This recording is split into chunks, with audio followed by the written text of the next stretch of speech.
Nazywam się Krystian Lada i jestem jedną z osób współtworzących operę Dark.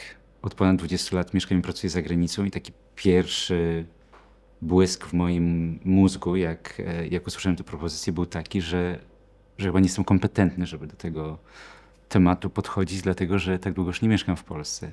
Ale poprosiłem jak zawsze w takiej sytuacji o kilka dni namysłu i przez te kilka dni pomyślałem, że może właśnie dlatego, że tak często się zastanawiam, czy jestem kompetentny, żeby mówić o polskości, no może właśnie jest coś w tym, żeby można coś z tego opowiedzieć. Wiesz, myślę, że oni bardzo chcieli, żeby to była opera, ale żeby to była inna opera. I to jest troszeczkę to, czym się zajmuję. To znaczy, z jednej strony ja uważam, że nie potrafię robić nic innego niż operę. To znaczy, nie jestem reżyserem teatralnym, który przy okazji robi operę, albo filmowym, który przy okazji robi operę.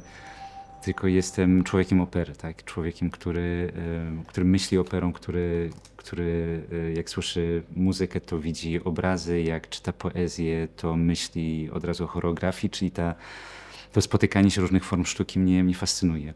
I myślę, że oni po prostu mieli nadzieję, że powstanie taki spektakl, jak powstał chyba, czyli taki bardzo z jednej strony interdyscyplinarny, z drugiej strony eklektyczny, też pewnie łączący tradycje z nowymi pomysłami. Do każdego projektu mam swój zeszycik i to nie jest scenariusz, tylko to jest, wiesz, takie rzecz, takie miejsce, gdzie zapisuję swoje myśli. Słuchaj, jest data, 3 sierpnia 2023. To są 2 dni po tym, jak obejrzałem tutaj poprzednią premierę. I lecąc do siebie do domu, do Antwerpii, napisałem: Joan jest główną bohaterką, urodziła się we Francji, jej rodzice wyemigrowali z Polski w 1968. Imię ma po babci Joannie, która walczyła w Powstaniu Warszawskim.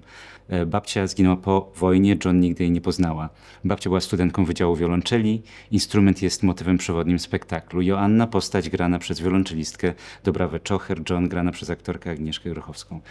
No i wiesz, rok później to się wydarza, więc jak pytasz, co jest trudne, to jakby to nie jest trudne, ale to jest coś fascynującego, że z takiej kartki rodzi się świat, w którym uczestniczy tyle osób, wiesz, ponad 50 osób na scenie i w sumie chyba wszystkich współpracujących to jest 100. No i chyba ja bardziej myślę w kategoriach, że to jest, wiesz, że to jest piękne, że to jest inspirujące, że to jakiś niesamowity przywilej, że możemy coś takiego robić.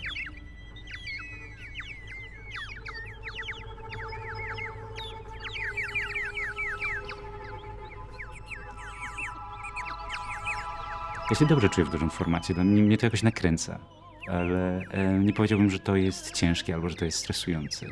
Wiesz, jak wymyślam, to oczywiście najpierw ten pomysł przychodzi bardzo intuicyjnie. To jest taki pomysł, który rodzi się gdzieś w brzuchu, potem przepuszczasz to przez serce i potem jakby głowa wchodzi na samym końcu, zaczynasz to analizować. Aha, czyli jeżeli to są 3 plany czasowe, to jak to pokazać, prawda? Jak to pokazać w tej przestrzeni też. Mnie bardzo ta przestrzeń też zainspirowała.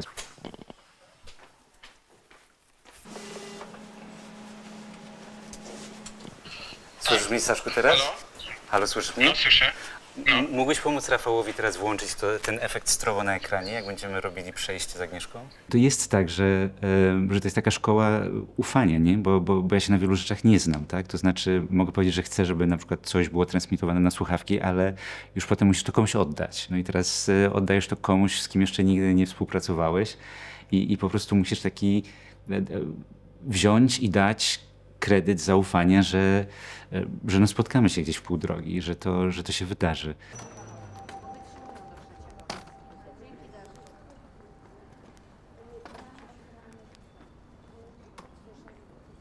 Ja bardzo często, bardzo dokładnie wymyślam takie projekty, to znaczy, nie wiem, czy ktoś z mojego teamu już się tym pochwalił, ale plotka głosi, że mam taką ksywkę, że mówią na mnie pan Excel, dlatego że ja wszystkie pomysły zawsze rozpisuję w Excelu. Tak też było z tym projektem, więc ja zawsze po prostu bardzo długo siedzę przed naprawdę Excelem, w którym rozpisuję każdy pion, światło, kostiumy, scenografia, technika, inspicjenci itd., itd. I jakby sprawdzasz, czy ci się to zgadza, czy jak tutaj zaczną iść przez 10 minut, to dojdą na ten czas w muzyce.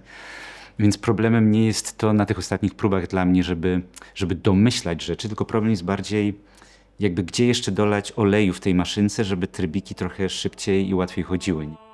Myślę, że esencją tego projektu jest ta wielość talentów i rzemiosł, które się spotykają i to się dzieje tylko dlatego, że tak wiele osób zgodziło się zainwestować czas, energię, talent, żeby opowiedzieć tę historię. Więc myślę, że się nauczyłem dużo właśnie o tym, jak tworzyć warunki na spotkanie takich dużych grup ludzkich, które się jeszcze nie widziały wcześniej. I to, co mi się bardzo zawsze podoba, to jest właśnie ten moment, kiedy muzycy spotykają się z tancerzami, kiedy tancerze spotykają się z aktorami.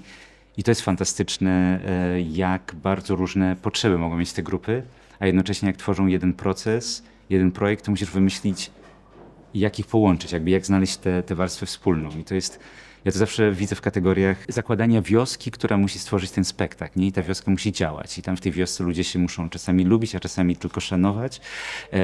Czasami muszą się zgodzić, że się nie zgadzają, ale wiesz, no jakby musisz cały czas wymyślać, jak to zrobić, żeby to tak było, a jednocześnie, żeby na przykład też nie zawsze cię potrzebowali, tak? Żeby musisz wiedzieć, kiedy zniknąć.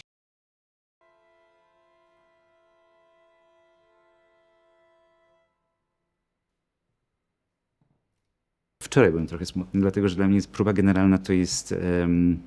Ja zawsze mówię, że to jest taki moment, kiedy wiesz, oddajesz spektakl, bo po próbie generalnej już jakby możesz jeszcze powiedzieć tutaj troszkę lepiej, tutaj troszkę, nie wiem, zmień minimalnie coś, ale to jest taki moment, kiedy oddajesz spektakl. W moim przypadku, wiesz, ja to przekazuję w pełni w ręce Lilki Krych, naszej dyrygentki, która jakby od tego momentu tym wszystkim zarządza, tak?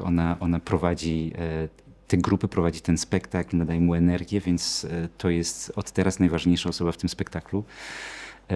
I to jest taki moment, kiedy musisz się z tym pogodzić, że oni tam zostają, a ty, wiesz, jakby zakochałeś się w kimś profesjonalnie, a teraz musisz się pogodzić z tym, że musisz z tej sytuacji wyjść i że tak musi być, że nie możesz, wiesz, nie możesz zostać na 5. spektakl i jeszcze przyjść do nich do garderoby i powiedzieć, słuchaj, jeszcze byś tam mogła coś zmienić, bo to nie jest zdrowe i nie jest okej, więc musisz się odseparować od tego i dla mnie zawsze ta próba generalna jest taki moment, kiedy się bardzo cieszę, jak to wychodzi, tak jak wczoraj, a z drugiej strony jesteś smutny, że no jednak się rozstajemy.